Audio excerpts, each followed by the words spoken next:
ang mga mapuwan sa pagtataguyod ng makabayan, makatao at sayentipikong edukasyon. Isipin ang kahalagahan ng isang estudyante sa pagbibigay daan sa pambansang pagsulong tungo sa pagtataguyod ng makabayan, makatao at sayentipikong edukasyon.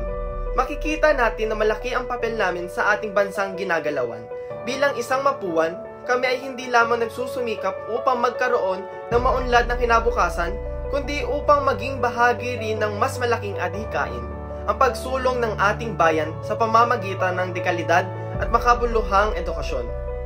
Sa bawat aralin at proyektong aming tinatapos, hindi lang sariling kaalaman ang aming pinapayaman, kundi pati na rin ang kontribusyon namin sa pag-unlad ng lipunan. 100 taon at nadadagdagan pa ang paglikod ng isang mapuwan hindi lang sa ating bansa, kundi pati na rin sa buong mundo.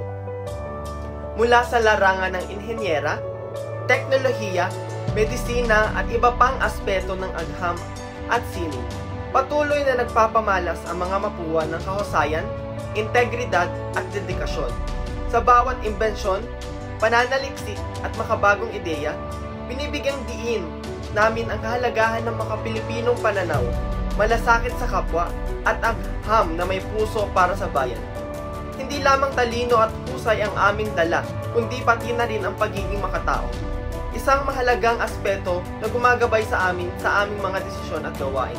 Higit sa lahat, ipinagmamalaki ng isang mapuwan ang kanyang kakayahan na lumutas na problema, bumuo ng makabagong solusyon at mag-ambag sa pandaigdigang kaunlaran ng may diwa ng patriotismo. Ang aming kaalaman ay hindi lamang para sa aming sarili, kundi para rin sa kapakanan ng mas nakakarami. Ang edukasyong aming tinatanggap ay siyang sandigan namin sa patuloy na paglilingkod at pagbibigay inspirasyon sa iba upang makamit ang mas maunlad at makatarungang kinabukasan para sa lahat. Lagi nating tatandaan na bilang mapuwan, ginagawa natin ang magandang mundo ngayon at magpakailanman. Ang ating natutunan ay magsisilbing tanglaw upang mas mapaunlad ang ating bansa at maging bahagi ng mas malawakang pagbabago. Patuloy tayo magsisikap, magpapakadalubhasa at magpapamalas ng tunay na diwa ng isang mapuwan. Makabayan, makatao at sayentipiko. Sa ating sama-samang pagkilos, tiyak ang mas maliwanag na bukas hindi lamang para sa atin, kundi para sa susunod pang henerasyon.